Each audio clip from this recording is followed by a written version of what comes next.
It's 10 years now since the fateful day, forgotten by most, but still alive in the hearts of those who suffered.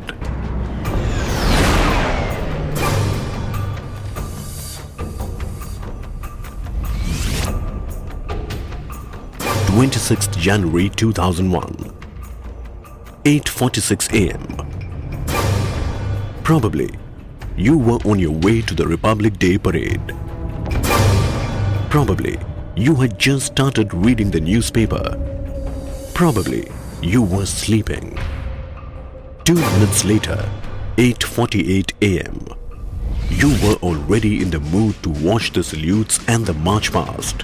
And in these very 2 minutes, thousands of people had already taken their final bow. 2 minutes, you had reached page 3 of the newspaper. Gujarat had already made it to the world headlines.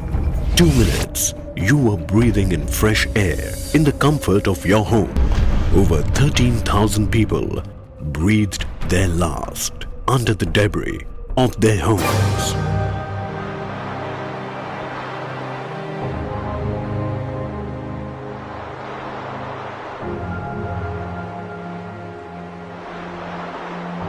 January 26, 2001, Gujarat was rocked by a killer quake measuring 6.9 on the Richter scale. Epicenter near Chowbari, 30 kilometers from Bajau. In one go, its shock waves unleashed a trail of massive destruction, causing widespread deaths, injuries and devastation. 13,805 lives lost. 7,633 villages adversely affected. 1,67,000 people injured. Over 12 lakh houses damaged, while over 2,30,000 fully destroyed. 10,000 small and medium-scale industries went out of production. 50,000 artisans lost their livelihoods. 50 lakh people needed immediate relief. Over 2,000 schools destroyed. Over 1,800 health facilities destroyed. Large number of high-rise and low-rise buildings collapsed. Power supply, water supply, communications disrupted. Kutch district cut off from the rest of the world. This killer earthquake was one of the worst in 180 years of Indian history. Affected areas, 19 districts out of 25. 5 worst affected. 181 talukas out of 225. 43 worst affected. This disaster was more widespread and more devastating than any other in recent history in terms of deaths and houses destroyed.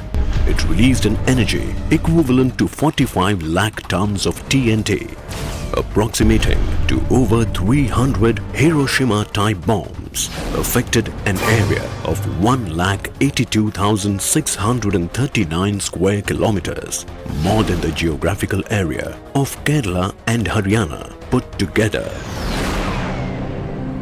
But amidst the debris and death, a row of flowers stretching for miles somehow looked out of place, unaffected, spelling out rays of hope.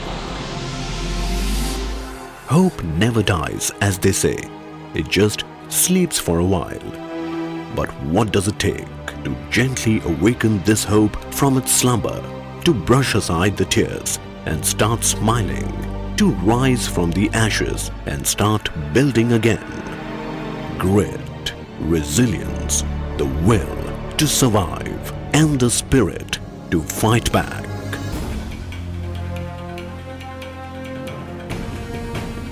The government of Gujarat sprung into action and launched full-scale emergency rescue and relief operations. The need of the hour was to rescue as many people as possible and to provide medical assistance to those who were injured. Amidst all this, the aftershocks continued, but people fought on, while the administration went about restoring essential services and spearheading the relief operations. Damage assessment was a task in itself. Reconstruction efforts had to be planned. Rehabilitation initiatives had to be conceived. Gujarat State Disaster Management Authority (GSDMA), a first of its kind of state nodal agency, was established to coordinate the comprehensive earthquake recovery program. Rehabilitation thrust areas were identified and the efforts continued with a sharper focus. Housing. Over 12 lakh houses damaged. Repairs and reconstruction, a monumental task, but the focus was unwavering and the hearts raring. Total housework inclusive of repairs and reconstruction, 12,05,198 units. Houses repaired, 9,08,751 units. Houses reconstructed, 2,12,000 units. Mandatory joint registration of houses implemented. Owner-driven construction approach, one of the most unique facets of the reconstruction program. Insurance cover to all houses for a period of 10 years against 14 perils. Education. Little ones perished. Schools had collapsed. Several classrooms were damaged beyond repairs. But the learning had to go on. 12,750 classrooms reconstructed. 44,218 classrooms repaired. All schools reopened on time. All examinations conducted on time. Bhuj Engineering College, which was completely destroyed, has been totally reconstructed. Strengthening. Major repairs of 65 and reconstruction of 31 engineering and technical colleges. Health. The pulse had dropped. Hundreds of health facilities were damaged. Thousands of medical centers were completely destroyed. A real lifesaver exercise had to be undertaken. First natural calamity, after which there has been no outbreak of epidemic or any waterborne diseases. Mental trauma restricted to only 3% as against the ICMR projections of 10 to 15%. 1,061 Anganwadis repaired. Bhuj Civil Hospital, which was totally destroyed, has been reconstructed as a 300-bed ultra-modern hospital at a cost of over rupees 100 crores. Repairs and reconstruction of 1,107 health structures has been completed. Livelihoods. Nature's pink slip to the workers and artisans left them in the red with absolutely no means of survival. Industry had collapsed. Trade and commerce traded off to life and security. Livelihoods had to be revived. A comprehensive and all-encompassing livelihood restoration program was conceived and implemented. 1,238 salt workers given the disbursement. Loan subsidy given to 14,245 artisans. 57,961 toolkits given to artisans, handicraft artisans and masons. 3,419 looms given to handloom artisans. Working capital assistance given to 2,500 handloom weavers. Input kits for 58,647 farmers. 1,79,678 beneficiaries covered under agriculture, cottage industries, trade and commerce and industries package. 14,147 women beneficiaries covered under Women's Livelihood Restoration Program. Public infrastructure, government offices, roads, bridges, dams and several other structures lay shattered. Power supply, water supply, communications, public distribution system were down and out. The entire public infrastructure was in shambles. But restoration was carried out at an enviable pace. 1,752 villages covered under the bulk water scheme and in-village water supply scheme. Strengthening of 9,035 kilometers of transmission and distribution lines completed. Repairs and restoration of 4,500 kilometers of state highways and rural roads completed. 101 bridges repaired. 28 bridges reconstructed. 2,615 kilometers of rural water supply pipelines laid, 229 dams strengthened, 2,848 critical undamaged buildings retrofitted, 3,701 public buildings reconstructed, 232 public buildings repaired and strengthened.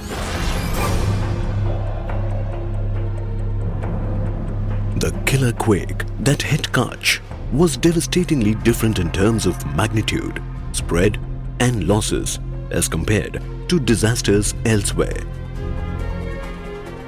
This disaster struck both urban as well as rural areas, posing extreme challenges on the rescue, relief and rehabilitation operations. Despite these, the construction program has been the fastest amongst all disasters considered the scale of destruction and devastation. In that context, apart from the quantifiable achievements and milestones covered, the rehabilitation program had to be uniquely different, comprehensive in scope, and longer term in perspective. The first critical differentiator of this program was the setting up of a permanent authority, Gujarat State Disaster Management Authority, for disaster management and mitigation, instead of a short-term project management unit, as in most cases of disasters. Other institution building initiatives include establishment of GIDM, Gujarat Institute of Disaster Management, to cater to the training needs of all stakeholders in disaster management, and establishment of ISR, Institute of Seismological Research, for continuous seismic surveillance of the state and for pioneering research in seismology. Such comprehensive initiatives have been well complemented by creating EOCs, Emergency Operation Centers, both at the state and district levels, as well as 5 regional ERCs, Emergency Response Centers, and all major Nagarpalikas equipped with advanced fire and rescue equipments. Secondly, since the 4 towns of Kutch were totally destroyed, the urban infrastructure needed a complete overhaul. Hence, scientific and methodical planning began in all earnest, keeping in mind the future growth of these cities. A 4-step process was followed for urban reconstruction, relocation and rehabilitation, preparation of town planning schemes, preparation of development plans, infrastructure development. Owing to this systematic 4-step process, all the urban centers of Kutch today have wider, well-planned and congestion-free road networks, upgraded infrastructure facilities, better access to all plots, large central market areas, scalable ring radial pattern, and Narmada drinking water supply availability. The third critical differentiator of this unique program was the focus on economic and industrial growth of Kutch. Excise duty cuts were announced. Special incentives and fast-track clearances were offered for setting up industries. Global as well as state and national level corporations were invited to invest in this region, and the results were clearly visible. 723 large manufacturing units and 1,853 new small and medium scale industries have set up their manufacturing facilities and invested rupees 1,73,331 crores, generating employment for 2,16,180 people. The fourth and one of the most significant differentiating factors of this rehabilitation program is the owner-driven construction of houses instead of the conventional contractor-driven construction.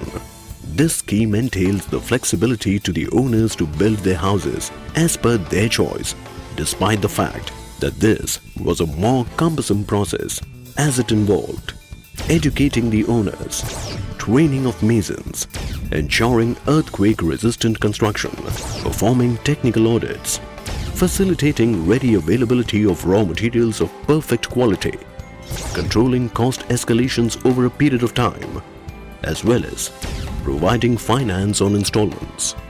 To that effect, 6,60,000 bank accounts were opened.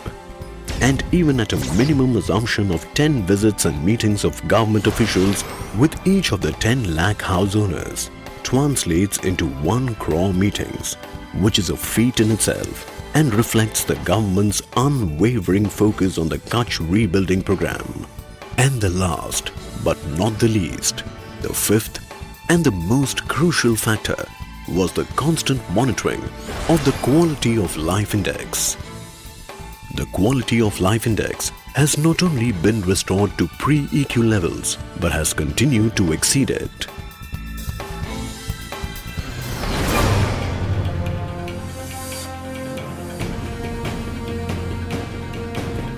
This enhanced quality of life reflects in many forms. You can see it in the eyes that no longer shed tears. You can sense it in the spring in their steps. You can feel it in their radiating smiles. Men, women, children who had just a few years back lost everything, even hope, they are now brimming with confidence, excitement, enthusiasm, epitomes of empowerment. These people are now already looking forward, thinking of the future, raring to go and take on the challenges of this new life head on.